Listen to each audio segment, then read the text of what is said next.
What's up, everyone? Welcome to the latest episode of Power Spike. It's your boy dGon here alongside Jamada and Dom as we are in Championship Week. The last 2 weeks, champions have been crowned. LCP champion CFO gets the notch in the belt as expected. Was against Team Secret Wales, which is a little bit of a surprise, but congrats to CFO making it back.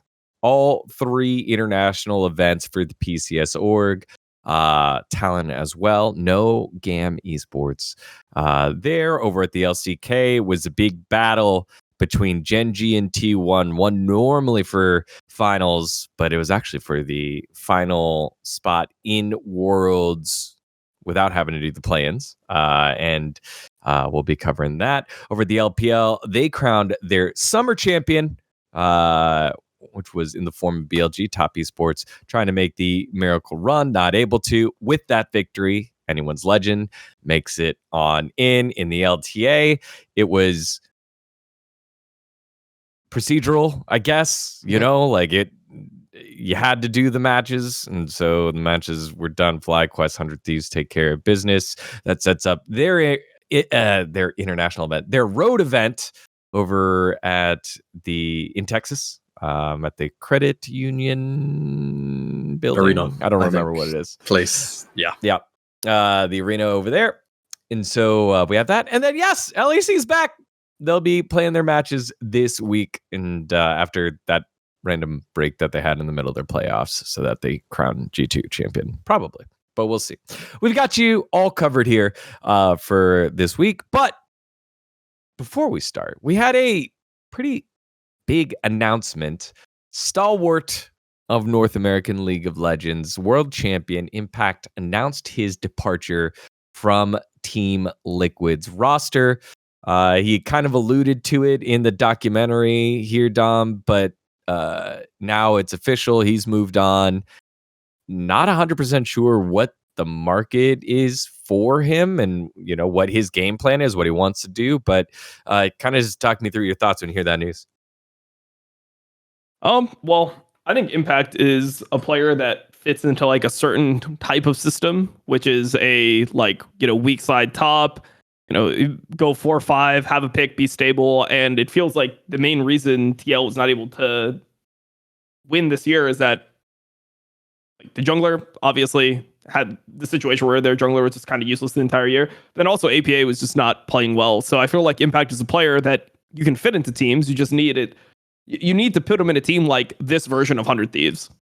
That's the type of team where you want Impact to be your top laner, where he doesn't actually need to develop leads to win the game. And there's also towards the end here, towards the playoffs, the elimination phase. I think that Impact didn't have horrible games. If you remember the GP game, if you remember the Galio game that he had game 1, where he did the overstay on bot side, played side lane well, went top late. These are really intelligent plays, but they instantly throw right afterwards, and he's just not somebody who's going to 1v9 a game anymore. So I do think Impact still has a place in the league. I definitely think he's a top 8 top laner within the LTA.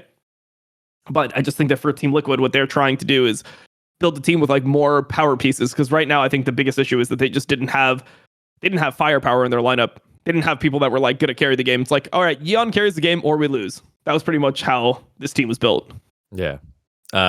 Also to note in that documentary, everyone was like, if I'm a betting man, highly likely that I would build this team around Jan. And I'm like, well, aren't you the one that gets to build the roster? So yeah, I mean, Jan's staying on the team. Come on, let's be real. There's no way that you're gonna also a player like Jan is not super expensive. I mean, no one's super expensive nowadays, right? But he's not a super expensive player. He's already within the organization, and chances are that he would want to stay if you can build a team around him. So I mean, it makes sense to me that that's what they're planning on doing. What did you make of the news, Jamada? Yeah, I mean, I thought it just made sense. It was kind of time. TL, I think we were kind of speculating anyway that realistically this TL roster was probably going to rebuild at the end of the year, regardless of what the result was. So Impact stepping out, I think it's just the correct call for himself as well. And I think it can give himself a little bit of time to think about what he wants to do, whether he wants to stay in the LTA, whether he wants to maybe even transition. Again, I've said this a lot about players who have had long careers, especially Impact, who's had so much success throughout his. if he wants to retire, like full blown, just fucking go do whatever the hell he wants with his life afterwards, whether it's in league or not. This is like a okay-ish time to do it, right? So I think for him, if he wants to stay in the LTA, there should be a spot for him somewhere, right, on a team. He is certainly still good enough to do that.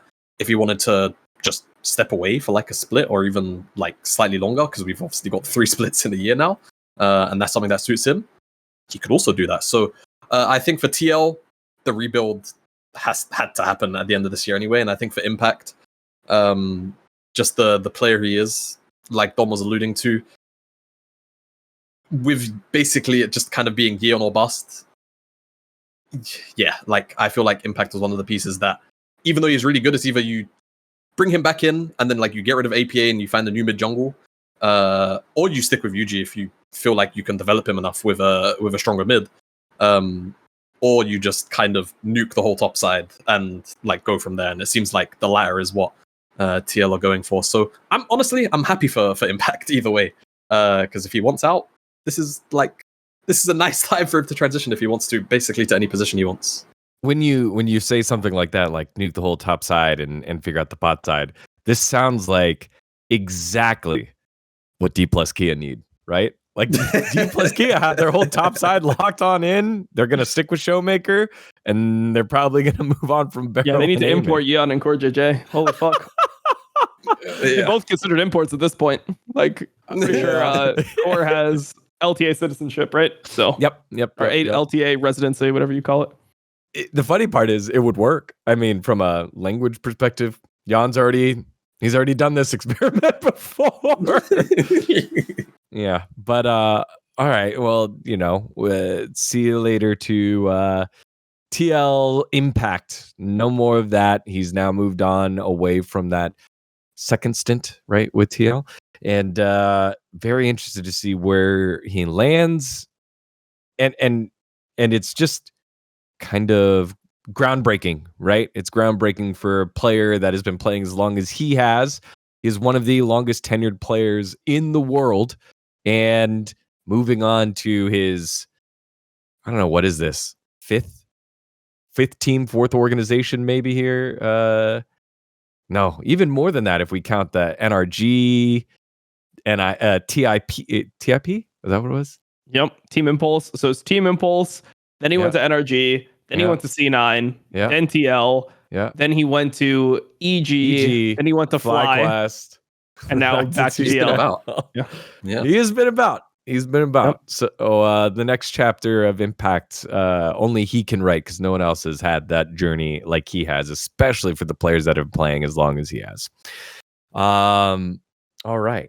Well, time to get into a little keeper kick over in the East, because we had our 4th seed decided here in the LCK we did best of 5. Oh, in LCK. I thought because you have keeper kick T1 versus LPL. We don't even know who the LPL seed is. I know, but we know who it's not going to be. It's not going to be Top Esports. It's not going to be, AL or BLG.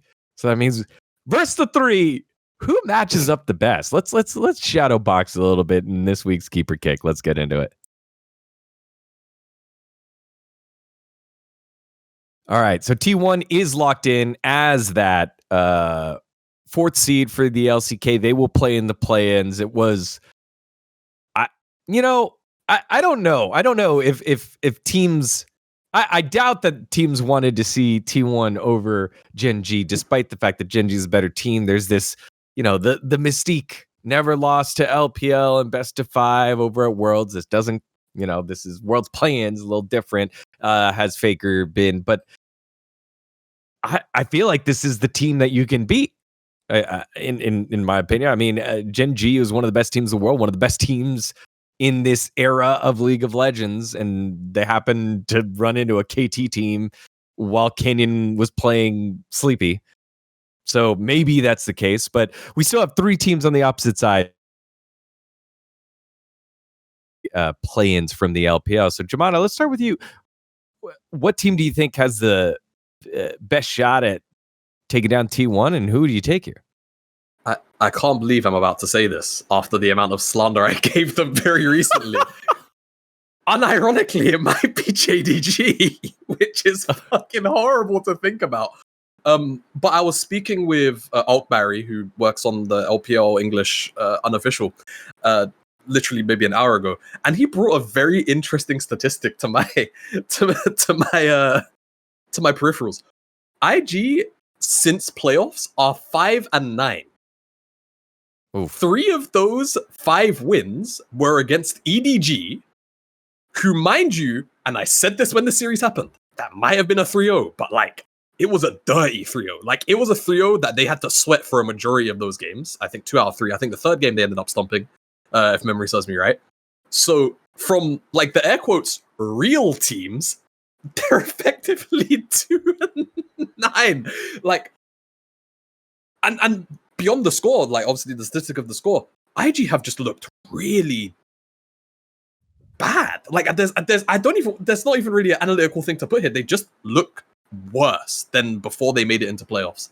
I don't necessarily think that drafts have been like wholly off. It just feels, to me at least, from purely gameplay. Like, they aren't making the same level of snappy decisions that they were. It feels like they're not punishing mistakes that are getting made in front of them as frequently. They just look shite. So when I think about JDG and Weibo, they're obviously playing in the lower 4, contention for the 4th. Yeah. JDG have already kind of made Weibo look like fodder before, but the problem always lies with, it doesn't really matter for the last few years where Weibo are seeded. It's like wearing the jersey. It does something to you in these kind of clutch settings where it's just like you're either in or you're out. And that's what kind of makes me worried, because JDG have been a very, very volatile team, right? Throughout this entire year. They've started to find some semblance of footing in playoffs, but even then, when push came to shove against AL, it was dry. Like, it was just a dry 3-0. But AL aren't in the regional qualifiers, right? So I worry that it's actually just going to end up being JDG here that end up coming in 4th. And if that's it, I don't know if I have them beating T1. It feels a little doomed, in short, for our 3 potential representatives. All right, Dom, what about you? Who do you think has the best shot at beating 2-1? And then we'll get into who will likely end up being that 4th seed. I mean, I think it will likely be JDG, and I think that they will be the best team to play against T1 from the LPL, because they're one of the only teams that can match up like player-wise. I mean, a player like Pays we've seen him in LCK shit on Guma. Like, he has taken a fat dump on Guma.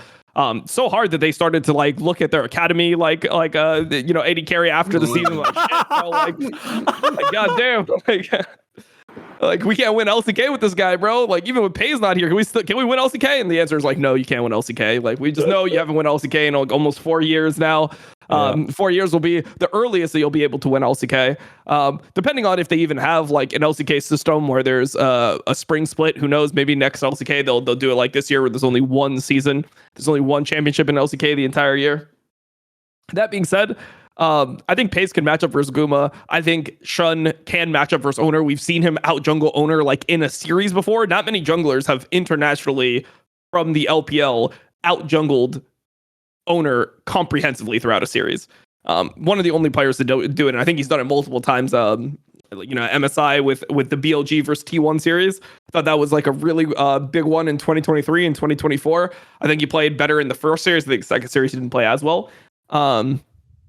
Yeah, he's like one of the only guys that can do that. And it's like, you're just hoping that Scout stops inting for once in his life, because like this Scout has just been terrible. But to be fair, Faker's not the type of player that has been like shitting on people. Like, Faker is very role player. Like, he's in his role player era for a while now, which, is definitely a problem for T1, especially when it comes down to how they end up playing in Fearless, right? Like, once you're done with the Annie, the Talia, the Galio, like these types of picks, I don't think Faker is a good Aurora. Like, they're banning it on blue side even, because Aurora is essentially just a Doran pick. Orianna is a good Faker champion, but that's normally out in the first couple of games. Azir is permabanned. And then it's like you end up having to pick Victor, but Victor's not good in a lot of games. I don't really trust Faker on Yone. I think his Yone is like pretty terrible. And then you start getting in like picks like Cassio. It's just he's not a real Cassio player. Like Knight's Cassio and Faker's Cassio is the same type of thing for me, where it's like they pick it in the right spot, but it doesn't feel threatening the way, you know, BDD's Cassio in a good Cassio game or Chovy's Cassio in a good Cassio game would feel. So yeah, when I'm just looking at like the roster of JDG, I feel like they can actually match up individually in most rosters. I think the biggest problem is that they're going to get so insanely support gapped in that series. Keria is going to do unspeakable things to Zhou.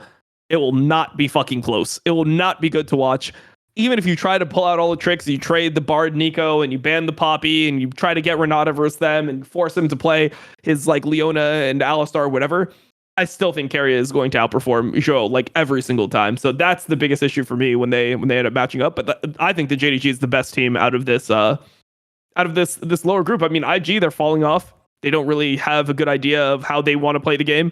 And IG was a team where they weren't actually playing that many good early games. They were mainly just smart about the game and would play like team fights well, and they would have creative ideas on how to approach objectives.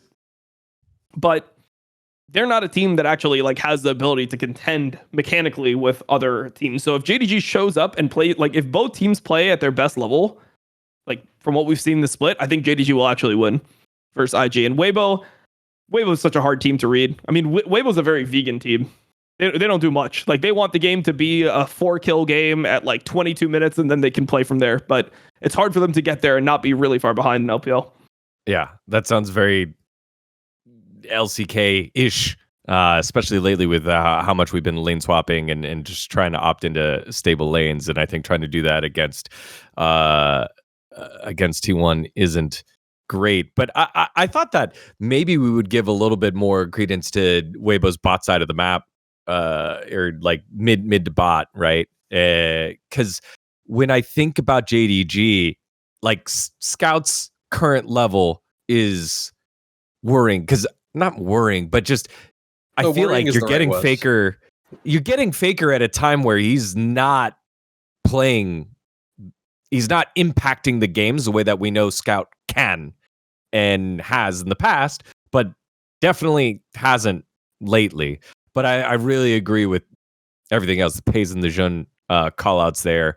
And then more like Zhou, like, can he keep up? Will he be able to keep up? And how many series in a row has Keria had bad games or not impactful games? I think, you know, the last couple, yes. But definitely to do that in a high pressure situation for Zhou would be interesting. But yeah, that's JDG end up being the team there, even though IG was the darlings. Everyone was falling in love with IG. Everyone wanted the run there to keep going. But the mid Lulu. What did you think of mid Lulu in this last game 4 here, Jamada? I'll be honest. I've been a bit of an advocate for solo lane Lulu for a little bit. Okay. I didn't like the angle in that game. That game, I don't think it was necessarily good, specifically as well because you just don't really get to side lane. Like, how do you side lane with Lulu into was it Kali and then Nah? I want to say, yeah. Like it's not happening, right? I think solo lane Lulu, it's mostly something I would say you probably want to run top into like melees that can't really answer you, and in lane, so you get to really just put them in a hole. But then the problem is we're in a world where like lane swapping is kind of soft coming back. So if you're in a lane swap world, I don't think you really get to do it. I think if it's just like raw lanes, then yeah, there's probably some like angles where it's like you can run it into a couple of the tanks where it's like the first 5 or 6 minutes you can put them so far behind they're just not useful, and then you're playing Lulu. As long as you've got 2 carries on the team, you're fine. But yeah, I just thought the angle from IG and from Rookie there was just super weird. Yeah, what did you make of just the series in general there, Dom? Top Esports and IG. I mean, I felt like Top Esports was significantly better throughout the entire series. Like even in game 3, where I think their draft is terrible. I mean, you picked Nefiri with Victor Sion solo lanes. Like 1, 2, 3, you have Victor Sion solo lanes, and like this is something that like I remember we did once on C9, and it was like a game versus like DSG in spring, and it was just made the game so fucking hard. Playing Nefiri with a mid laner that's not Galio or TF or LeBlanc or Annie or like just something Rise, anything that actually has CC or like is able to fight. It's so miserable to play a champion like Nefiri because Nefiri doesn't do anything, right? Like you don't have CC, you don't like you just have damage and you need somebody to be CC'd so you can do your damage. So that game was just a draft if in my opinion. And then game 4, like the Lulu pick to me, I think people they always want Lulu with a hyper carry, AD carry, but I think it's more important to have a bruiser jungler when you play Lulu. I think that when you play Lulu, you need to play like it with like a Xin Zhao or a Olaf or some type of bruiser champion that can actually benefit from Lulu's skills.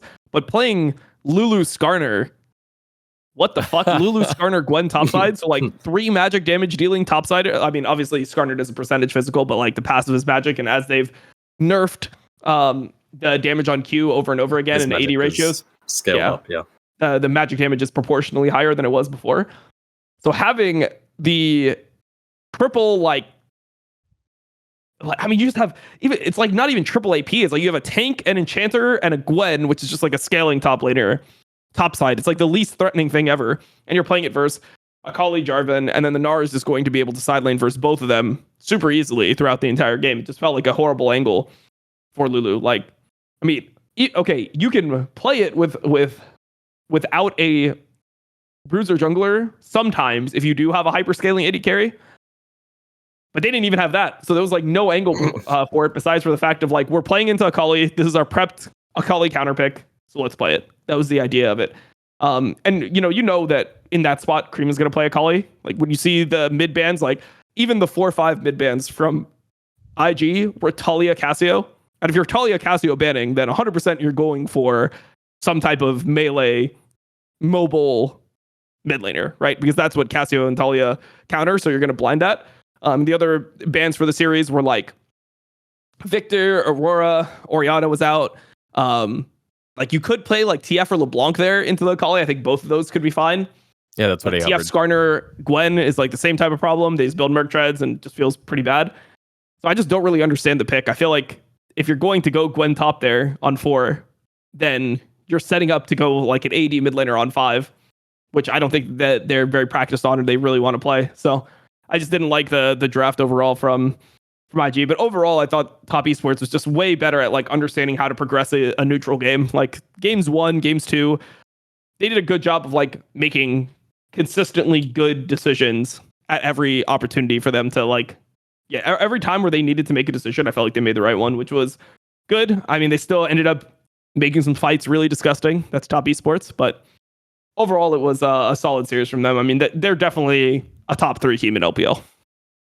So we spent time kind of going over the multiple different LPL teams that could kind of make it on in, and touched on that most recent Top Esports victory, and the reason why IG isn't in the conversation is JDG is their pick. Let's spend a little bit of time with the T1 GenG series, because that was a best of 5 match that went to the distance, all 5 games. It was a good series. It was mostly a good series. I don't know. Like it was tense because finally you got a little bit of Canyon there. It was like, okay, Canyon showed up in several games, but he also only kind of showed up because Duro was ganking with him and making plays. You had heroes and you had zeros in that series. When you think about that series, Dom, what do you remember about that series for GenG and T1? And then we'll close up this on Keeper Kick. Well, the first thing that I want to start with is GenG's early games, for the most part, have just been bad for like the entire playoffs. Like they just don't do anything early, which is, I think when GenG's at their worst is when they become this version of themselves, where they're kind of just like, here, just have the free like 2,000 gold lead, have free kills, whatever. We're going to scale and try to win fights. Like that's their mentality. I really don't like that. I feel like GenG they're so much better than that. And Canyon has just been kind of doing nothing in most games. Like it doesn't feel like he's doing anything proactive. It's not like he's punishing enemy camps when Owner goes for a gank. I mean, Owner has just been level 3 ganking bot like every fucking game, like for the entire playoffs. Like I don't even know. Like it feels like every single game, Owner level 3 ganks bot. It's like, okay, level 3 ganked bot.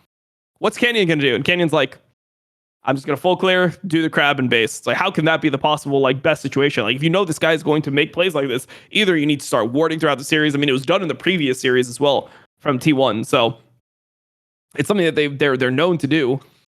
Punish enemy camps, like ward for it, and make sure that he's behind in tempo. But it feels like there's nothing that they end up doing around this. So I haven't really been liking that. I think Chovy also has not been playing that well overall. Like I think his game 5 was pretty good, but his game 5 also you have to consider like that was a R5 Vex where like his team comp just completely like counters enemy team comp. So it felt very like easy for him to play. I don't think he's been playing well in like the difficult games. But especially like there's a lot of things. I mean, even in game 4, the game where GenG like kind of ended up stomping them, the top dive that they did was fucking horrible. Like this Blitz Kalista Skarner top dive on this Rek'Sai was just like all over the place mechanically. It was just disgusting. Like they start with a missed hook, then they go back in, they have to burn like flashes, heals, like all this type of shit when the Rek'Sai should just die insta. Meanwhile, Keen is in a much harder to dive spot because he's playing Cassante, and T1 executes way better than them in terms of just like how they're going to play. They're like, okay, we're going to like go one time, get out his, his W, and then we'll dive him again and we'll kill him. It just seemed like they were just playing way better individually there. So yeah, I don't know. I feel like GenG's still like a weird spot, but the main problem that I have with T1 is their drafting in Fearless games 4 and 5 is just bad. Like they just don't have the champion pools to go into game 4 or 5. The hard part is getting them there because I don't think many teams can actually win one of the first 3 games when T1 gets the comps that they really like. When T1 hits you with that game 1 like Ryze Xinjiao, or if it's like Annie, Wukong, or Galio Xinjiao, whatever they're going to pick in these early games, Pantheon, these types of picks, it feels like T1's going to play pretty well within these games. And then eventually, once you get into game 4, game 5, and Renata's out, and Bard is out, and Nico's out, Poppy's out, Faker has like his 4 or 5 best champions out, and T1, and you actually have to pick champions that are good in the game as opposed to just champions you're good at. That's when it feels like T1 just isn't able to find things that really make sense. Like for me, when I looked at this, every time Faker locks in Yone, I just assume they've lost. Legitimately. Like when I watch T1 play Yone, I just don't think that they're going to win the game ever. I mean, they might, but they ended up with a draft of Gumayushi on Ziggs in game 5. Yeah. Probably Guma's worst champion that he actively plays. It feels like they only play Ziggs. I feel like Guma just plays Ziggs because they've lost to Ziggs a lot, and he just wants to prove to the team, it's like, no, I'm not the problem. I'll lock in the Ziggs. Shit never fucking looks good when T1 plays it. Faker's on Yone mid, so you have Yone Ziggs. It's like, that might be their 2 worst champions. When I think about champions I want Guma on in a game 5, it's like Jinx or some shit. Like I want to see him play Jinx. I want to see him play Caitlyn. Like maybe their bot lane could play something like Caitlyn Elise. So that's something that BLG's bot lane is playing a lot. Guma and Keria used to be the best like Caitlyn Lux bot lane in the world. This is essentially the new version of Caitlyn Lux, Caitlyn Elise. Maybe they could play that with some like mid that's fine. Maybe they have the Ziggs. They first pick Ziggs. Maybe they flex Ziggs mid and they go Kate Elise, and then enemy team has nothing to play bot because Blitzcrank is out, so they don't really have like many hook champions that they can play into that. Maybe that's an angle. But when your draft is Ziggs Jace, which is it's like poke, which is not good by the way, into Ornn, Nocturne, Rakan. So you're like playing poke to engage, so you're directly countered. But then your 4 or 5 champions of like Yone, Lilia, they don't even make sense with the rest of the draft. Who wants to fucking play Lilia, Yone when you're playing with a poke comp essentially? Like how the fuck is this gonna work? It's not like Vi and Bessa Ziggs where you CC somebody and you one-shot them. This is like Yone, Lilia with a Ziggs Jace. Like you can't actually like coordinate anything to really easily win fights. So they've consistently had this issue. Like, I mean, all the times that they've lost to GenG, I mean, they haven't beat them in a best of 5 yet this year, I believe. And every single time they play against them, it goes to game 5. And each of the game 5s, it feels like they're getting outdrafted. Every single game 5, they're getting outdrafted. The closest one was that game where they ended up playing the Draven Pike. But even that game, it was a fucking hard game. Yeah. You're playing, like, Chovy's playing Aurora, and you're playing Draven Pike Sylas. Like, that game is... You got to win that game in 15 minutes or the game is over. They didn't win in 15 minutes, and then Ruler just completely popped off. So it just feels very hard for T1 with their current champ pools to actually win. And I think a lot of the times they're trying to draft like everyone else, and they end up playing champions in their first games that I think make their first drafts like harder. Like, for example, Guma's playing Kai'Sa now. He's playing Kai'Sa in like, R1, R2, he's playing Kai'Sa. Yeah. No one believes that Guma's about to fucking pop off on Kai'Sa, right? This has never been a Guma champion. That was like the whole reason Smash was getting subbed in is because Gumo couldn't play Ezreal Kai'Sa, right? And the meta was Ezreal Kai'Sa. So that feels weird. I feel like maybe if they were able to get it into game 5, let's say they got the perfect Nocturne, Rakan, Kai'Sa, Orange draft. If they got that in game 5, damn. All right. Then I think that they could probably execute it. But they're picking these champions super early in series. So I just think that it's just weird from T1 how they approach draft. It's like somehow they're not confident enough on their comfort to go full comfort, but they're not confident enough in just being able to pick good champions that make sense versus what the enemy team has, that they like will draft as if they're drafting, just for the best possible situation as opposed to for themselves. So they just feel like they're stuck in between. And I feel like they really need to choose one way to go with it, or they're just not going to win these games.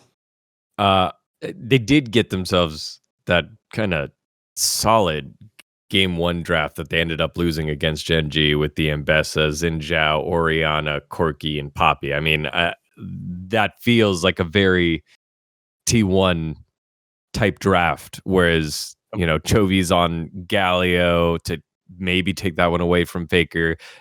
Their game 1 here in this most recent match felt good, but they did, we talked about on the broadcast, it felt like they blew away a lot of power picks there. And then as you've said, and it's kind of highlighted everywhere, like this team is I feel like they can play it, and you're balancing it around Guma's champ pool, but they just haven't locked it in yet. And maybe I'm only saying that because they get to go to Worlds and they have opportunities to continue to try and lock it down and figure out what their game 4, game 5 draft is. But the Jace, Lilia, Yone, Guma, Ziggs, Maokai for Keria, that just does not sound like a T1 draft at all. Like that sounds like a sounds like a GenG draft. I mean, Maokai is the support champion that can do the least. Like Keria's best quality is that when you put him on champions like Bard and Poppy, where it's like you don't do anything specifically insanely well, especially a lot of times when they draft it. But overall, like there's a lot of different angles you can take. Like for example, with Poppy, you can play side lane. You can play team fights in multiple different ways, knock people up, play for engage, like flash stun somebody, pop people up. Like there's multiple different angles for how you can play a fight.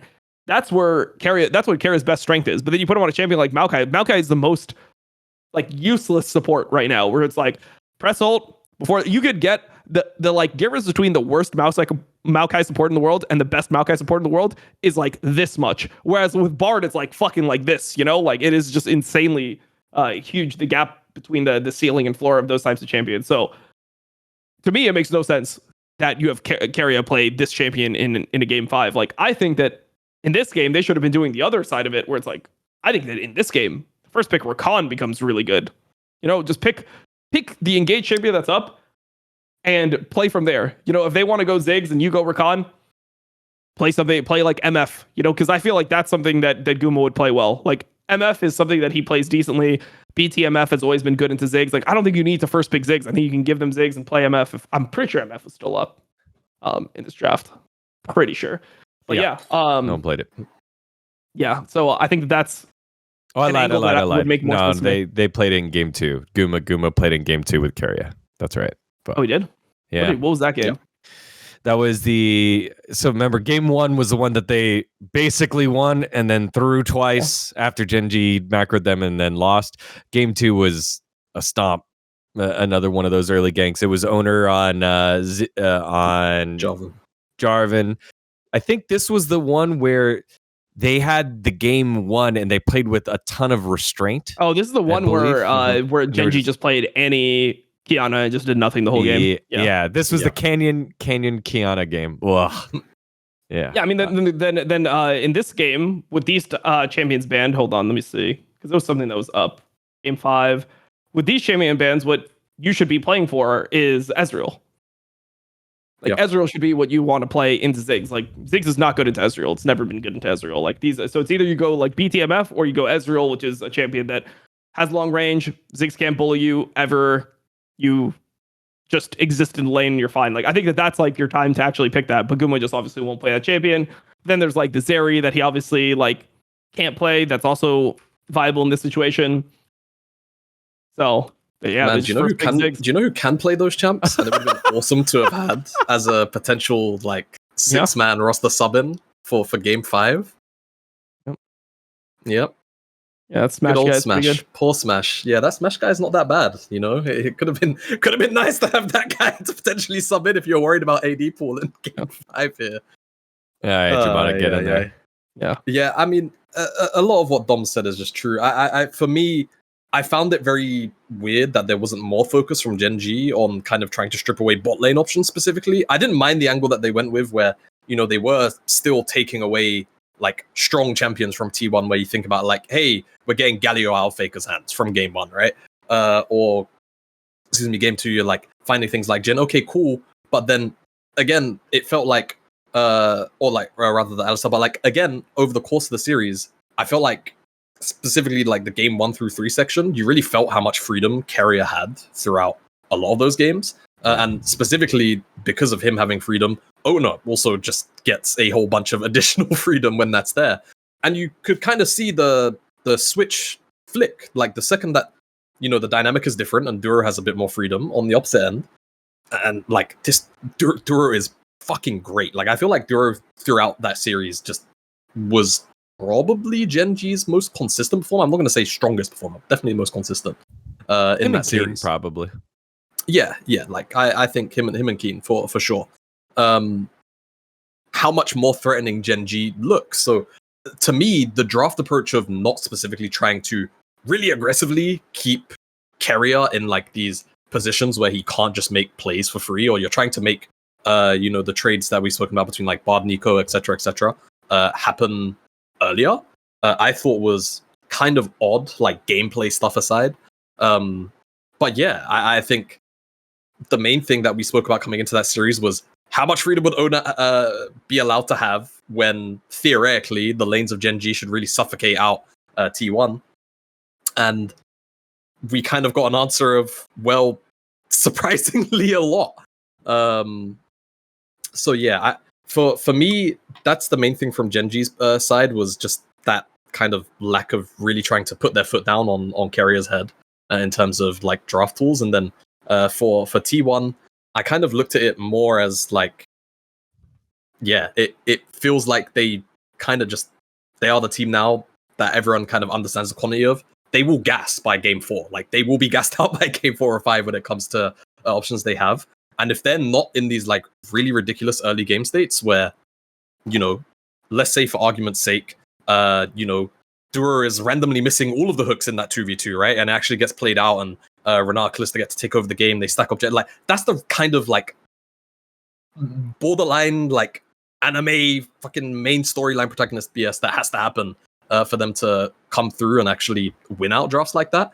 They're just a very easy team to draft versus, and mechanically right now, because like Fake It in lane has not really been playing well for a while, and Doran's performances are very, at the moment I would say they've gone back to being like volatile. Like sometimes we get really solid Doran games where it's like the Ambessa out of game 1 where like he was just a complete monster throughout a lot of that. Or if we get, again, like international Doran shows up a game here or two in between some of these series. So whilst that's going on, I think that's super problematic for T1 because they need someone else performing consistently well alongside Owner, right? Carrier has obviously been that person throughout a lot of these series, but in game 4s and 5s, someone else does need to step up if the draft thing is going to continue to happen, and this is going to be exploited by other teams, because the expectation is, if you look towards Worlds, right, let's say that they make it through into Swiss. If teams aren't doing this, obviously once we hit best of 3s in Swiss, it's like, okay, it's not quite best of 5, so like T1 can definitely survive those 3 games. But in a hypothetical where they make top 8, not like a ridiculous circumstance, top 8 teams in the world, they will have done their homework. Like they will understand that if they can more or less take a game out of the first 3, they're going to be chilling in game 4 and 5 as long as they're not getting hands diffed somewhere in a lane, right? So this is something that they really need to sit down and try to figure out, right? Whether it's just sitting down in scrims and just playing a bunch of new random bullshit. Something does need to change, because like the longevity of T1 inside of these series is like definitely a very big concern. Like if you're a T1 fan, you should be concerned about their game 4 and 5s. Yeah. I went because we brought up poor old Smashy. He played tonight, just a couple hours ago. Series just finished a couple hours ago. T1 versus KT in the upper bracket finals. KT has Wei, Paduk, Zinni, Young Jay, and Casting. So guys that have all played on the top end, and it's Smash and this the T1 Esports Academy team that's been there. Take a listen to this Game 5 draft. It's for T1. It's Gragas, Ivern, okay, and then they got Azir, Kaisa, and then Camille support. Oh, so they just went full magic damage? Oh. For KT, it was...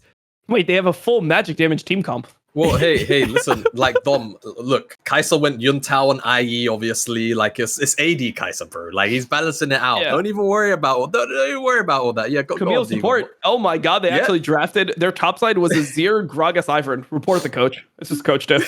Who's the coach of that team? Is it Piglet? And then KT, I think he's third team. For KT, yeah, he's third team coach. He should be fourth team, honestly. For KT, they got Jay Skarner, and then they got Ziggs, Ezreal, Pantheon. Like, just what? These sound like, a mix of game 1-2 champs and, some pieces they slot in. And then I just go back to that T1 draft and I'm like, what the fuck is this, man? Oh, man. So either way. The crazier thing, sorry, because you've left out a small detail. They've whacked Pantheon support as well. Like it's not. Oh yeah, sorry. Yeah, it was Pantheon support. Just got to look at it.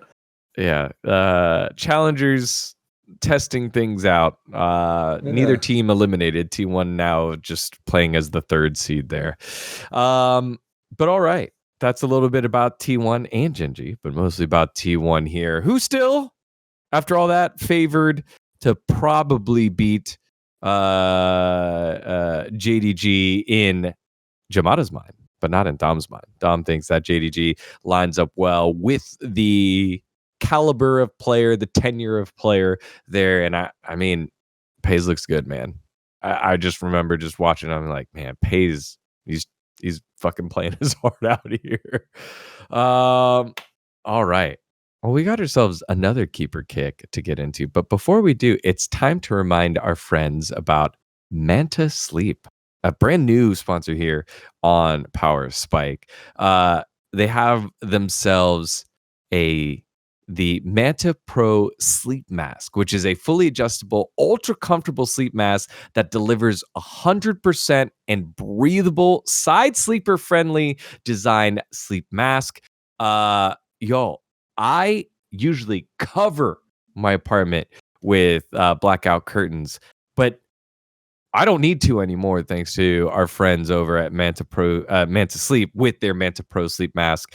I got this delivered here in Korea, and it's great because it's 100% true blackout. It blocks all light, even around the nose and the side. So for those of you that had masks before, if it's a flat one, it gets bendy and then you can see the light get on in, or you roll around, it slides off your face. No, like the nose area and the sides right here, all covered thanks to the adjustable eye cups, which are soft memory foam cups that can be positioned to fit your face perfectly without any eye pressure. So it kind of like bumps up a little bit, but not enough where it feels like something's hanging on your face.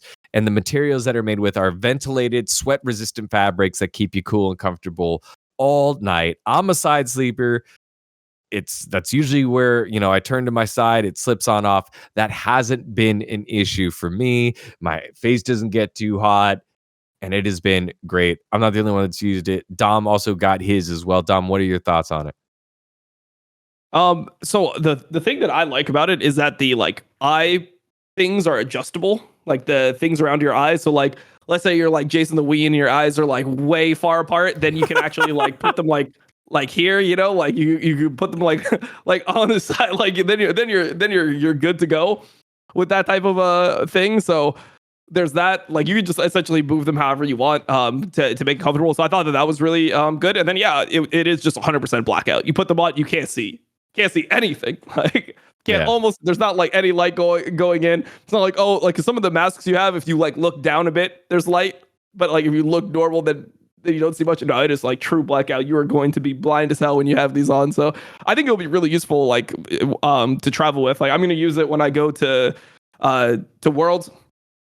So we will see how that ends up, working out. On a long flight like that, I think should be good. So and it's comfortable too. The material is really nice as well. So I enjoy using it. I thought it was better than I expected. Yeah, definitely. Again, just sleep, super important. And again, I am such a vampire when it comes to wanting to go to bed. So having this now is so huge. And now you have the opportunity to head on over and use our code SPIKE. Use the code SPIKE to unlock 10% off of your order. That's again, use the code SPIKE to get 10% off your order at mantasleep.com. Use the code SPIKE one more time to get 10% off your order. Thanks to our friends over at Manta Sleep. Man, again, just loving the fact that we're able to get you different products that we use that are helpful to better your lives. Again, the Manta Pro Sleep Mask. Use the code SPIKE over at mantasleep.com for 10% off. Okay. Time for another keeper kick. Let's get into it. It's Top Esports, since they are locked in as third, and the de facto third seed. It still could be GenG, but it's probably going to be KT. Let's get into another kind of shadow boxing match between these two squads for another keeper kick.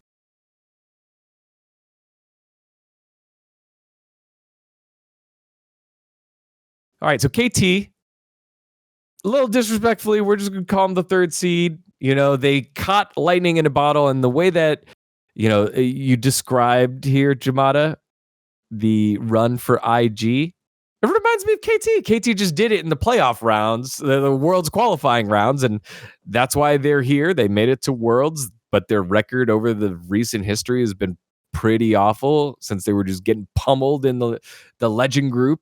But then they catch lightning in a bottle, and they beat BNK They biggest upset of the year against GenG, and now find themselves at Worlds as at least a third seed. It's likely they'll be the third seed the way that they got ragdolled around by Hanwha Life Esports. And just assuming things go back to the median against GenG, likely the case here. But when you think about KT, what do you think about Jamada? Obvious, BDD, but like secondary to that is obviously Cuz, right? And whether or not Cuz shows up on a day, I feel like in the HLE series, he was mostly very muted, right? And that didn't help. I mean, they just got smashed across the board. Like even BDD was not having a good day. But though, those are the driving factors. Those are the engines for KT. And if those guys aren't doing well, then on the side lane, like DuckDom and PR are probably, even if they're like having an okay like 2v2, they're like even in CS, the game state looks okay. They really do rely on playmaking from their mid jungle to get things going, and I don't feel like we ever get to see the repeat of that round 2 matchup where KT make that upset happen again. Like I don't even think this will go to 4. I think there's a real world where this is a 3-0. Like I think this could reasonably just be straight up 3 games, KT gets smashed. Congratulations, welcome GenG to the finals. I think as long as GenG come into it with basically the mindset of how did we lose last series? Well, how we lost last series was BDD, again, just complete freedom on the map. Canyon obviously had one of the worst individual performances that we'd seen from him all year. Yeah. How can we, like, outside a game, how can we fix that? Like, is this a draft thing? Is this a mentality thing? How can we ensure that Canyon comes into the series comfortable, right?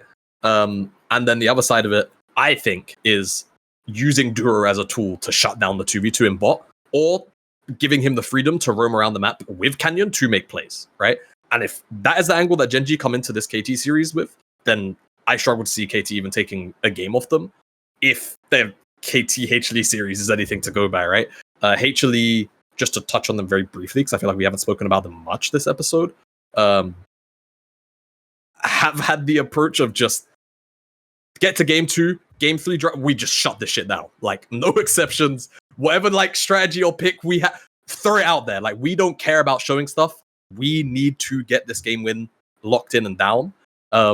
It really does seem like, and I think you had Zeus on the space talking about it a few weeks ago, where just like that GenG HLE series in spring, that had us fucked up, man. Like, you could see from our gameplay that it posts that into summer, obviously, that it had. So, you know, they are moving very completely cutthroat, and I think GenG have to do something very similar, even into KT, just to ensure that it's like clean.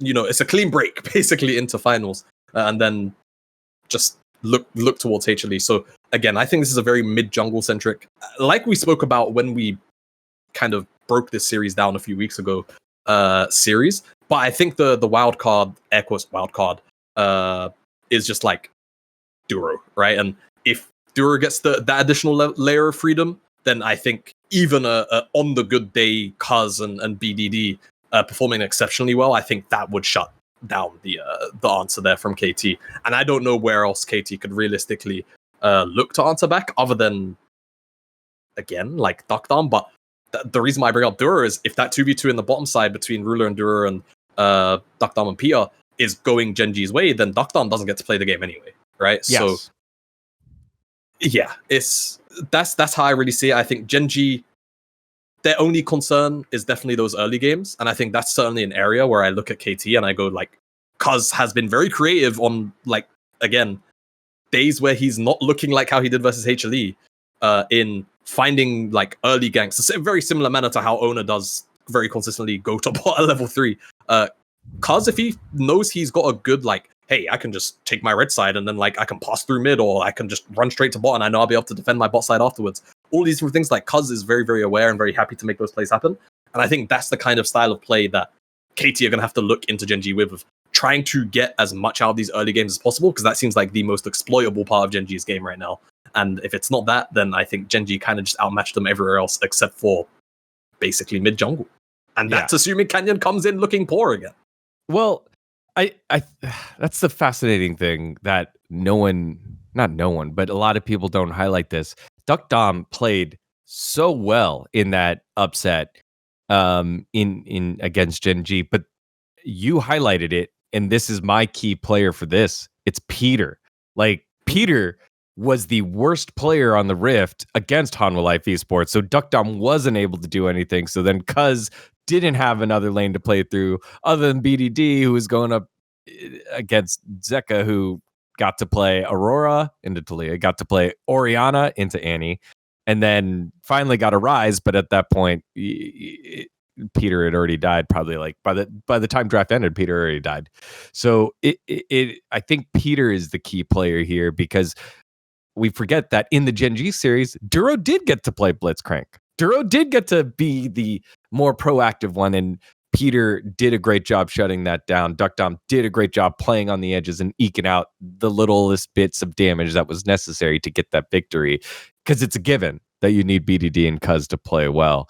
And you take the loss that Perfect is just going to do those things. Maybe you get a good Mbessa game or a Rumble game out of him, but you expect him to be getting destroyed.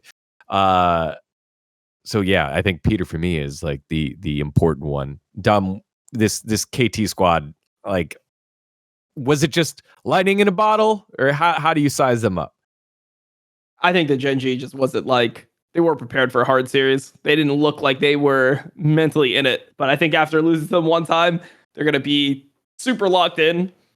I think they're going to just murder them. I think it's going to be 3-0. Like, I don't see how GenG can lose to KT if Canyon is not getting, like, if Canyon is just even, like, how can they lose to GenG? Because I feel like the side lanes are just too bad on KT's side to actually be able to play into GenG on a regular basis. So I'm expecting 3-0. Yeah, I don't think it'll be even too much to say. I just think that there's nothing really that Perfect does better than Keen.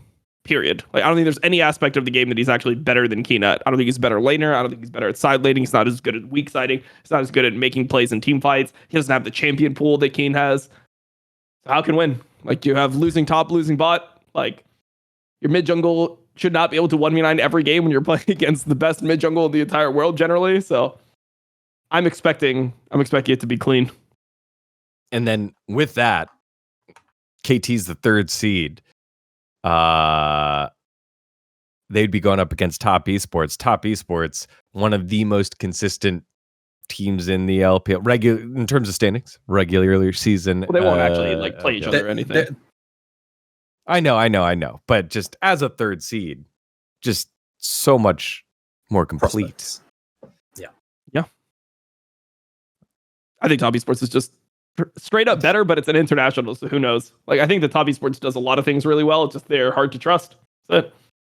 Boom. All right. That was quick and easy. The quick keeper kick. All right. Well, before we get into our last topic, which is a pretty big one, we're going to review or preview the LTA Finals, the LEC playoffs, and then LCK Finals, and then LPL Gauntlet. So all their future matches, and we won't do the ones that we covered in the last couple of keeper kicks too much. It's time to remind you about our friends over at Drip Drop. Now, if you're trying to stay on top of your routine, whether that's workout, skincare, sleep, or just making it through a busy day, hydration is where it all starts. The right electrolyte powder can make all the difference, and that's why Drip Drop has been a game changer.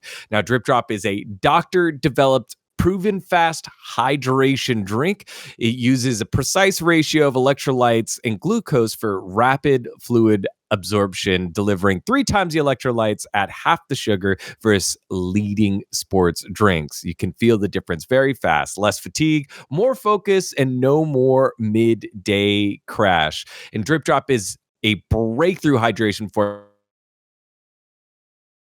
fighters, medical professionals, and over 90% of top pro and college sports teams. There's a lot of different electrolyte powders on the market, but there aren't many that works as well or taste as good as Drip Drop. Dom has had the opportunity, had all those different flavors.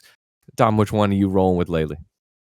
I've been using the same one the whole time. I'm on the cherry limeade. I've been wearing it out. So yeah, I haven't actually like ran out yet. So I'm still doing it. I'll give you guys an update if I swap. But for right now, I've just been sticking with the old faithful.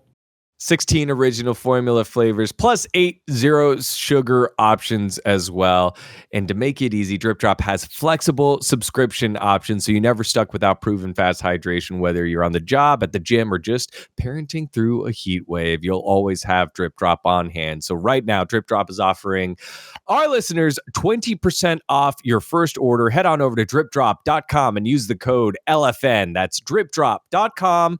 Promo code LFN for 20% off. Stock up now before the heat hits hard. That's dripdrop.com and use the code LFN for 20% off your order. Thanks to our friends over at Drip Drop. All right, final one here. Galaxy Brain Club. Let's get into it. It's the future finals.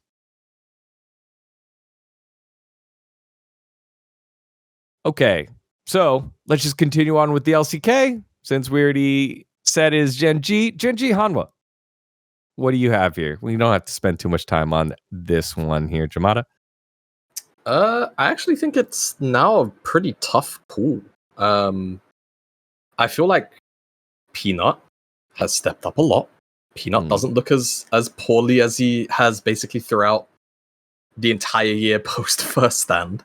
I think that the main issue I'm still concerned about is like Zeka and his champion pool throughout a majority of like a series. But frankly, I feel like all of the like strong parts of HLE, which have mostly been their side lanes, right, and Zeus and Viper and Delight have been playing particularly well. And I actually think Delight, you know, especially in the KT series, obviously it's like low hanging fruit, but he had a I don't know if he got player of the series / match. I can't remember how you guys called it in the LCK. All of the time, but I felt like he had a really, really strong series there, and I feel like a lot of this like air quotes should be finals of GenG HLE, I think is going to be made in the bottom lane, and how a lot of the influence comes from the mid jungle down towards the 2v2 in a lot of those games. And I think about kind of some of the priority picks, especially like the engaged champions, because I think both Duro and Delight are exceptional, like Alistar players, for example. Alistar, I think they're both very capable of running good blitzcranks as well, like when you kind of look towards game 3 onwards. And things that just basically are playmakers, right? The Rakan, especially, obviously, for Delight. All of these kind of picks, I think support, like the prior on support, is what I'm most interested in when it comes to the bottom laners, not so much the AD pools. I think both Viper and Ruler have showed us that they're very willing to be versatile over the course of a series. So that's honestly where I look even more than the mid jungle, even though, like, realistically, yes, like Canyon has had so many volatile performances that I think it's very easy to look at the jungle head to head every single time that they're going up against like a strong team now. I think the bread and butter is going to be made throughout this series a lot in the bot lane. And then there's something definitely to be said about Keen and Zeus, right? And how you feel they're going to match up. They're both... They're just the best top laners in Korea. There's nothing else to say. Yeah, looking at the MBSR, looking at even like, you know, some of these teams have been willing to play Camille a lot more. Like, as long as it's alongside like other dive, and obviously we know both Keen and Zeus are phenomenal Camille players. So if it's like, what does that do to the rest of the map in terms of draft of, okay, are we leaning into more dive, like especially early on with like full blown dive where like Galio then also rises in priority? Vi comes back in as like an earlier pick in drafts. So that's those are the two lanes where I'm looking at and going like, this is where a lot of the leads are going to be made. Because yeah, I feel like, to me, the mid jungle is not necessarily going to be the huge driving factor in that series more than it will be bot or specifically top in the 1v1 ISO. Yeah, I like that you bring that up, because that was exactly GenG's draft in that game 1. It was Camille Vi Galio, and so they pieced it together there with the dive. They did have Braum, I guess, to keep Yunara safe. It's like, all right, you and Yunara on your own. Us three, we're gonna go and just kind of try and take heads. Dom, how do you see the series playing out? It's really hard for me to know how it's going to play out. Like, I think that there's a world where Hanwha Life could even 3-0 if they play hard enough in the first couple games, because I think that GenG has like been super slow to start in series. But I have a feeling it's gonna, if it goes the distance, I feel like GenG just becomes better and better as games go on. I feel like Hanwha Life, I'm wondering how they're going to approach games 4 and 5, because we haven't seen them play a game 4 or 5 in a long time, obviously. Yeah. And before, it felt like they kind of ran out of steam in spring, but when they were playing in winter, they had a lot of these specific like Zeus picks. That was kind of their flair in game 4 and 5. That was when he was playing out Gwen. This was before the Gwen buffs, and this was a time where he had the Olaf top. That was something that he was really good at, and that was like the way that they were able to get an edge. But I just don't know how they're going to deal with champion pools, especially when it comes to like Peanut. Because I mean, if you guys remember winter, the way that it kind of worked is that Peanut would just lock in Zyra and lose a game every single series. That's just what it was. Like, he would just randomly play Zyra and just lose a game. That's just what it was every single time. So I just don't feel like Peanut has that big of a champion pool. I know he was playing a lot of Nidalee before. I don't feel like he would pull out Nidalee in game 4 or 5 versus Canyon and actually smurf on him or anything. So I'm just worried about, I think it's either Hanwha Life wins quick or they lose. Like, I don't think that they're going to be able to win a 5-game series, for example. I think that they either get like a 3-0 or like a solid 3-1. But I think if they go the distance, then GenG's winning. Yeah. It's interesting. I think I like the idea of like win fast if you're Hanwha. Longer the series goes, the less chance you have of getting dubbed. But win fast seems to be the game plan for them, especially given the fact that, kind of like KT, their form changed into playoffs. They were very clearly the third best team behind the T1 and GenG, but now find themselves an opportunity here and get to see a little bit more draft here from GenG in the series beforehand. Unique that if GenG win, they wouldn't have played earlier in the playoffs. Like so many of the times when you get those teams in the grand finals, they've already played against the team before, but not the case here. So another wrinkle in this very elongated, unique 2025 LCK season. Let's move over to LTA. We haven't talked about LTA in a little while. LTA, they have the live event over in Texas. The Bank of Texas Credit Union? Credit Union Center. Yeah. The Credit Arena. Union of Texas Event Center. There it is. There it is. Down in Texas, 7,000 seating capacity over in Allen, Texas. What college is in Allen, Texas? I feel like that's a football town, right? Allen, Texas. I can go wake up my missus and ask if you like. She's in the other room. I don't know. It does feel it though. I feel like there was one. Are you in Allen, Texas right now? No, I'm a town over. I'm like 30 minutes away. Okay. So I'm close, but I'm not in Allen. All right. Soft self-docs, I guess. But yeah.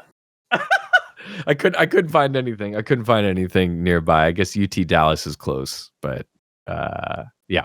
Anyways, it'll be happening there. Events will be going on as well, so make sure to check out all the events and support the LTA as much as you can. It starts with Vivo Keyed Stars against 100 Thieves after they got ragdolled by FlyQuest, and then in the post-game interview, Inspired saying, I didn't even watch their matches, and we just rolled them. So VKS here, Dom, is there anything, what do they need to do to try and defeat 100 Thieves, who have been kind of just the vibes team rolling over teams that they look better than? They just have to play a really like consistent, tight game where when 100 Thieves makes a mistake, capitalize and then not make too much happen in the in-between, because it doesn't feel like they really know what's going on in between objectives. But I don't know. I don't have much hope. I think it might be I think it might be the worst finals weekend ever. I think it could just be like 100 Thieves 3-0ing Vivo Keyed or a 3-1ing, and then FlyQuest versus, like, no one's hyped for FlyQuest versus 100 Thieves. You know, it doesn't feel like a matchup that people were super hyped on, even when it was domestic. So I could see it just being like a 3-0 into 3-0 even. And it just might be like the worst playoffs ever. I mean, I think that so far it's been horrible to watch. Like, I don't know how you guys have felt watching it, but I mean, every series outside of the Shopify one has just been a 3-0. And I mean, this is just how it's supposed to be, I guess, because of the fact that they're doing the, they're doing the thing where LTA South and North are considered equal with the approach of the bracket. So yeah, I don't know. I've been absolutely dreading days where I have to watch LTA. Like, it's been really difficult from my perspective. Just procedural, right? I keep using the word procedural. It's like, okay, come play your match that you're supposed to play, and then it goes the way that we expected, right? And that's been, I listen to my caster homies, and I listen to you, and it just, I wish there was, I don't know. I don't know if it's a format thing. I don't know if teams were afraid to pull things out, or it's a format thing. Like, the LTA North teams should not be competing against the LTA South teams for world seeds. It shouldn't be happening, right? Like, the reality is this version of LTA North isn't even necessarily sending like the strongest teams that we expected to go. Remember, right? Like, the reality is most people had C9 pegged in top 3, right? They fell short. 100 Thieves obviously made this like very late resurgence. I think the strongest top 3 would have potentially been 100 Thieves, Fly, and C9. And even with that, you think about, we've got this like weighted, like Dom said, the first seeds start in round 2 basically with guaranteed like welts. Yeah. Like, they are at welts, like from offer it before they even play in this bracket.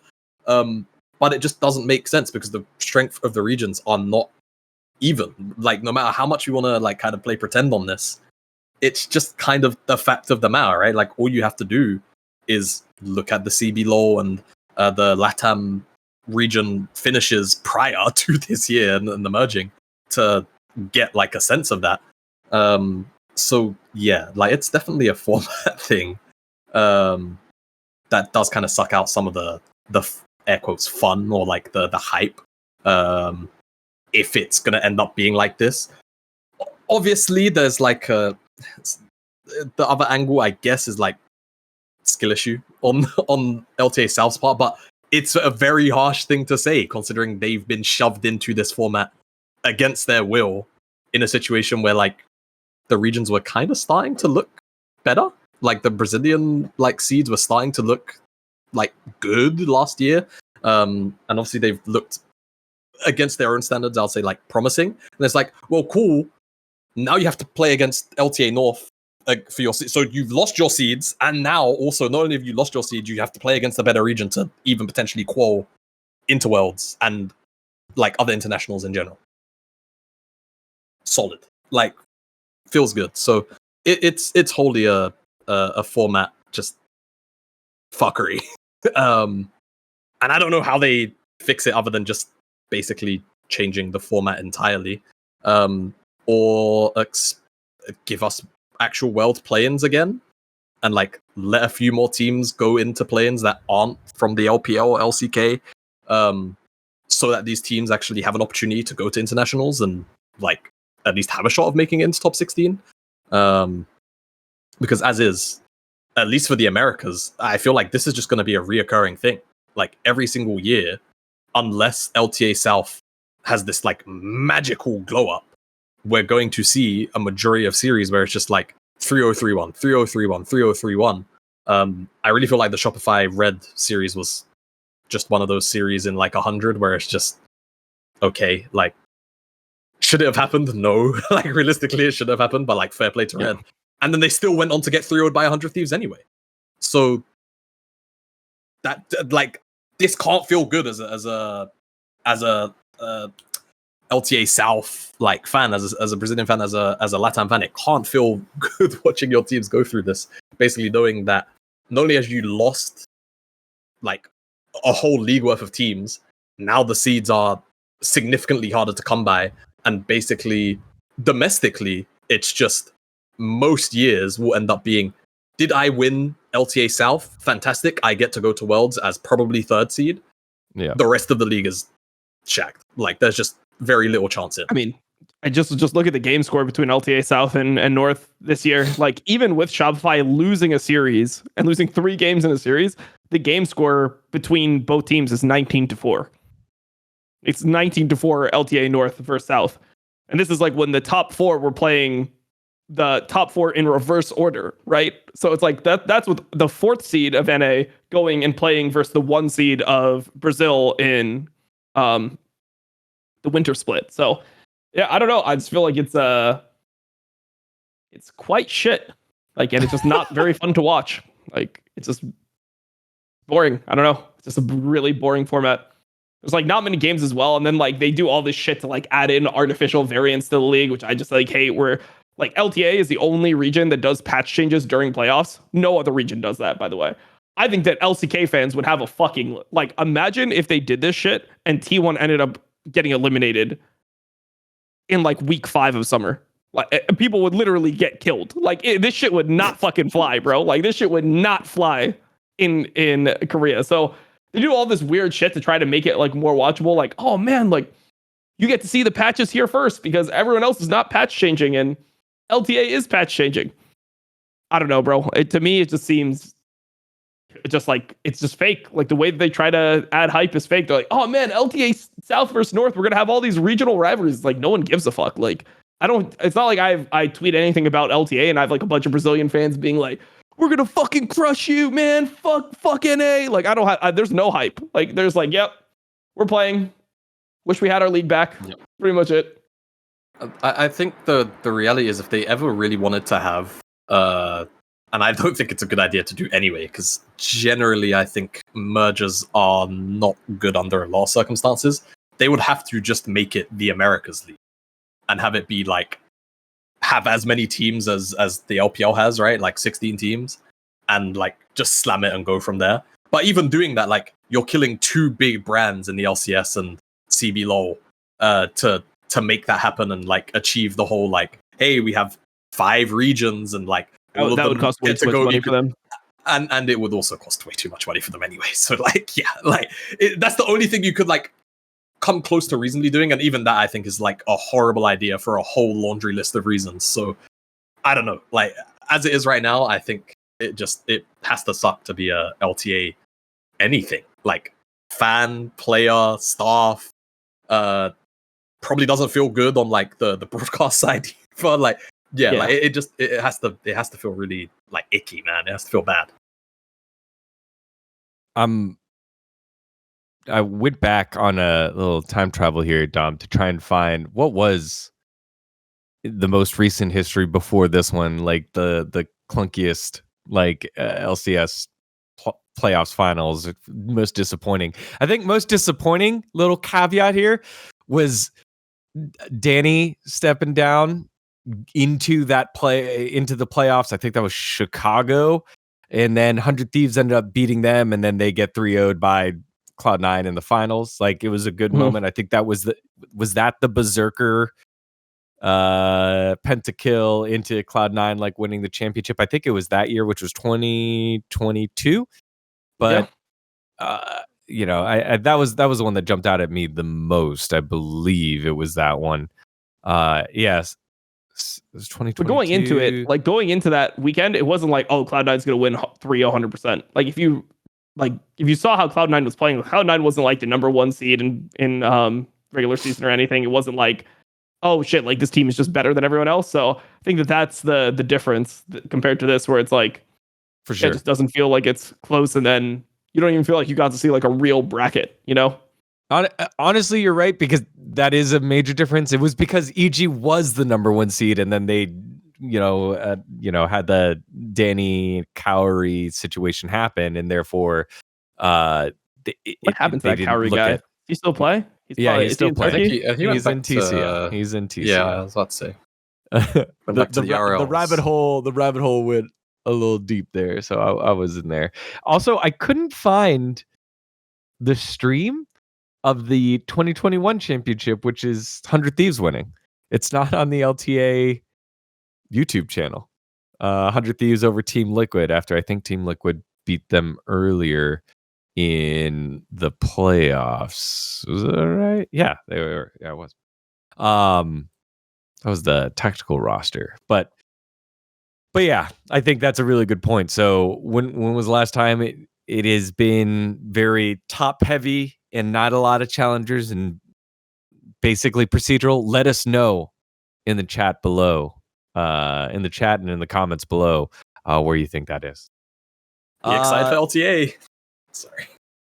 Yeah, I guess it's first for LTA. Also, no one's excited for LTA. Woo! Both series were like 2.5 hours long as well. Like they were fast. Like, that shit was over quick. Yeah. No, Dom, it's happening. I'm looking down there at like summer 2020, summer 2014 playoffs. That's the TSM win, or the original LCS spring playoffs over Good Game University. I mean, that was also just when LCS was way more hype as well, because like Good Game University was winning. What the fuck? Who the fuck were they? It was just hype to see like LCS. Like LCS had some hype, but now it's like people know that LCS is not competitive internationally.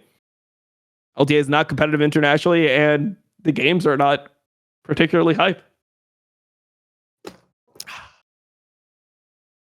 Let's move on over to the LEC before it just. I just, we're gonna turn into one of those podcasts. We could save that for when there's less matches. Summer playoffs gets kicked back on off, and we've got a world spot to play for. Fnatic and Karmine Corp.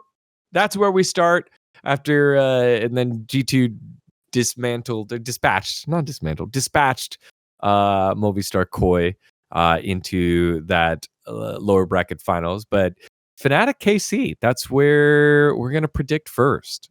Who you got here, Jamada? I'm gonna take Fnatic. Whew. I'm gonna take Fnatic. I think that KC looked explicably to steal Dom's vocab here, vegan. They just don't look like they want to do anything, like a lot of the time. And even when they do, it's either telegraphed, so it's like the other team has an opportunity to either respond to the play directly, or they just cross map it if this is like early game, or just their overall play around objectives, which I felt like was at a certain point, especially like the first maybe quarter and a half of the year, like third of the year, was probably one of their stronger points, like fighting around objectives, like Kana having like really insane Rumble team fighting, or Kalista popping off, sometimes on Kalista to be fair, in team fights where the rest of the team really like rallies around him, or it's even like Vladdy. Like Vladdy has had a humongous fall off over the course of this year, too. And I don't know. This team has not instilled me with a lot of faith, and I'm not going to sit here and say that Fnatic have, because I mean, cough. Look at the game 1 of Fnatic Giant X series, right? Where they fell a ridiculous amount behind. If they're doing that versus Giant X, then they're certainly going to do it potentially against an MKOI or a G2 for sure. But I don't feel like KC are necessarily the team that are going to obtain a lead and then press that lead to its absolute limit, right?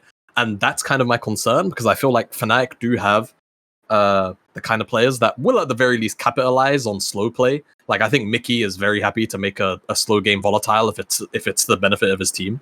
And, you know, he used to do it on G2 all the time. Just a lot of the time it wasn't to the benefit of his team. But I feel like the matchup here into KC, more times than not, it should almost always be better for them. I feel like Poby has honestly kind of landed about where we'd expect him to in terms of like performance and, you know, what he seems to be doing for Fnatic in general, in terms of just kind of being a stable feels like a very strong word, but he's on playmaking champs for the most part, right? Like he's on facilitating champs rather, where it's like, hey, he gets to play the map, or he gets to play with Razork in 2v2, where he gets to roam around and impact side. That's where I feel like Fnatic are like strong at. The only concern that I really have with Fnatic, because I think, as you can tell, I feel like they should be the one taking this series, is just Oscarinen. And Oscarinen playing so poorly that like he makes the game hard, because Kana is able to get big leads off of it, and then he's on, you know, Kana champions where it's very easy to 1v9 games, where if you think about like Kana, I think most people think his best champs are like things like the Ambessa, things like the Rumble, things even like the Gnar, right? He is normally just your plays the meta champs kind of top laner, but he does them to an extremely well and consistent level. Like, I think it's very similar to Thanatos in that regard, where like relative to the league, he's just individually very, very good when you line him up against every other top laner, playing specifically the meta stuff. And I feel like Oscar has had many, many games where he's just getting tripped over, or he's getting or tripping over himself, or he's just getting like isolated gaps, right? Like he didn't look good against Merwin in basically all but one of the games, where I think it was the Varus game, where it's like, okay, it's Varus top, and he just randomly managed to get a bunch of freedom, because I think the matchup was he on Aurora, I want to say was the top matchup in the end in that series. I'd have to go back and double check, but I think that's what it was. So it's like, cool, he's not sitting on a melee champ into Varus, so he doesn't get punished. Fantastic, right? And he's playing Aurora, so he gets to have some baseline of usefulness. I just feel like Oscar's early games, in particular in his laning, has left a lot to be desired, and I think a player like Kana could abuse that to the point where he makes games very hard for Fnatic to play, and KC have a much easier pathway into mid games, where it's like, cool, just set up for Kana. Make sure Kana has a flank ward. Make sure Kana has an easy way into a team fight. And then the games just kind of get to play themselves as long as the drafts are okay. Because I feel like that's one thing I'll point towards KC. Whether or not I like their drafts overall is like one thing, but I feel like their drafts normally are very consistent, right? Like they're usually relatively on theme, and I think that's one thing that they've not lost throughout a majority of this year. Is you can look at a majority of their drafts, whether or not you like them into what the enemy has drafted, and go, okay, this team wants to dive, this team wants to play front to back, this team wants to let the enemy team come into us. Like that's at least one thing that I think they've got going for them. it's not always a positive for sure. But I think it's a far cry better than a lot of the teams, even in the LEC, who like really make mountains out of molehills of draft situations that they don't need to. So yeah, I feel like overall the only real in to me coming to the series for KC is the top side of the map, into Oscar specifically. Otherwise, I think Fnatic have them down in a majority of other ways, because I just feel like KC are lost. Like otherwise, I haven't really felt like they've looked good in a while. Dom, you agree? Is it Fnatic making it on through here? I think KC win. I do think that they're vegan, but I think they'll be able to vegan it out. Yeah, That's I don't real. know. I just feel That's real. No, that's real. I don't know. I just feel like Fnatic is not going to be able to do enough in the games. I think maybe like depends on draft a lot. I think if Upset can get like champions that he's really good at, like if he can get like a Kaisa game and you just like he just gets like his champions over and over again in the series, I could definitely see something happening. But for the most part, I think KC will just be able to play a very slow game. I think the game will be with a lot of nerves involved in it. Mainly because of the fact that it's, to go to Worlds, it's going to be slow games, and I think that KC kind of thrives in those. So we'll see. Also, man, I don't know. I just feel like even though KC's been bad, they still have like good enough players where if they're just able to draft the way they want, I don't think that Fnatic will be able to punish it that hard. Like it doesn't feel like Fnatic's a very creative team when it comes to like the way they draft. They're just like, we want to play this type of all right, we have engaged. All right, can we get a Kaisa? Can we get any of this shit and just like play, And I mean, unless Mickey and Razor really pop off, I just think the carries of KC are going to be able to pull it out. Yeah. When I think about this series, I think it's I just want to see the Poby effect, right? Korea and the T1 fans, like they want to see will Poby be able to affect Fnatic enough to bring them to Worlds, right? I think that one is very interesting to me. But then also like KC trying to build something and go to their first Worlds, especially after how catastrophic last year was, right? They had that nice run there at the very end in summer, but it was last place, really bad, a lot of talk. Then they have a great start over at First Stand, winning the opening split, 4 championships in a row for Yike. And now what? What do you have to show for it? I think that kind of pressure is something that, not many teams like kind of face there. So, all right. There is the LPL qualifier. From there, who wins or LEC qualifier? Who wins LEC? Is it just a G2 runaway? Do you like the rematch here for MCoy? I hope G2 wins. I feel like they've been the best team, and I think they should represent Europe as the 1 seed. I feel like they are the team that I feel like they're one of the only teams that's gotten better this year. Like outside of them, who else has gotten better this split? Maybe no Vitality, maybe Giant X, like maybe one of these teams. Like they're like the only team that I think has actually improved.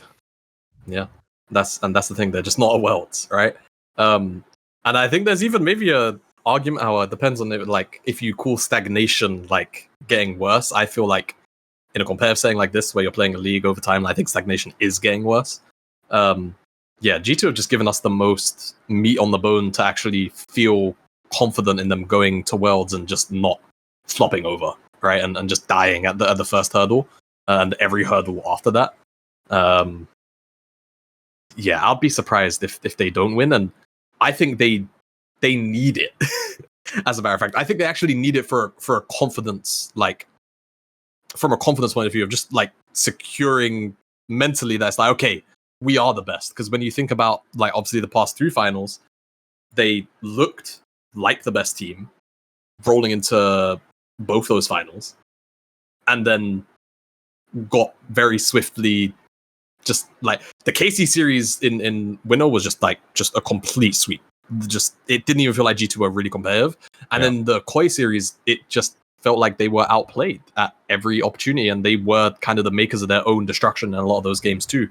So I think they really need this for the confidence as well, moving into international. Because I feel like if they lose the finals, then I think it at least to me, I feel like it really shifts the mentality, I feel, of how G2 are potentially going to look against, you know, some of these international teams in like elimination series, basically, right? When push comes to shove, if they don't go through Swiss and qual in, and we get a situation like the past 2 years where they're 2-2, I think those kind of thoughts start to creep into the minds of the players that have been there for longer than obviously top and support, or rather jungle and support. I'd push back on that. I think it's more of you now need to wait until your first series, your first match in Swiss before you can feel comfortable. Like, I think okay, sure, you don't panic, but also you don't have the swagger. And I think that's kind of like the difference there, because you have those vets, because they've been there so many times. It just would be nice to be able to get it over the line like they know they can and know they should, and get the accolades of being the best team in Europe, and being that, knowing that it can be taken away by some of these teams. It makes it almost a little bit more worth it. But I guess we'll see. G2 trying to climb that mountain one more time. Let's move to LPL finally. LPL has 3 teams, 1 spot, JDG, but yeah, I guess any final thoughts on that, because we already talked it to death. I'm good. No, yeah, I don't have any major differences in how I thought earlier, man. Like, JDG just looked like, unfortunately, the strongest team out of that 3. And I say unfortunately just because of how good IG looked literally a month ago. Like, IG looked like a very, very legitimate team. And then playoffs hit, and I have no idea what's happened. But on all cylinders, they just look weaker. So, yeah, sucks. If JDG don't beat Weibo, if JDG beat Weibo, I expect them to beat IG. I think if they somehow lose to Weibo, then that's when I think things get like really messy. Because then it's just like it's a real shit slinging contest for that 4th seed. And whoever loses that definitely loses the T1, I think. Because the more I sit and mull on it, I do feel like, yeah, JDG probably are the best match you could ask for into T1. But I still feel like IG, with the players that they have on their good day, still match up okay. It's just that canyon between Wei and Owner would be like the major concern. And I'm not sure. I feel like that would maybe be a bridge that a gap that you can't bridge in skill, and that will probably win them over that series as well anyway into IG. Yeah. All right. Well, there you have it, y'all. We went through all the different regions, the big matches that happened this week, and the impact news there. Thanks to our friends over at Mantis Sleep and Drip Drop. Make sure to check out those sponsors that help power us and power our lives as well. Let us know the saddest LCS championship that you remember before you visualize what could be the saddest. I mean, the playoffs haven't been great, so it's a candidate. It's up the running, but who knows? Maybe we'll get surprised. Maybe the champion of the LTA will come from Brazil. That would be the biggest upset of the year. But regardless, one more weekend left of regular season before we head on over to China and to Worlds. We'll see you in next week, so that we can cover all that and more. Until then, take care of yourself. Bye-bye.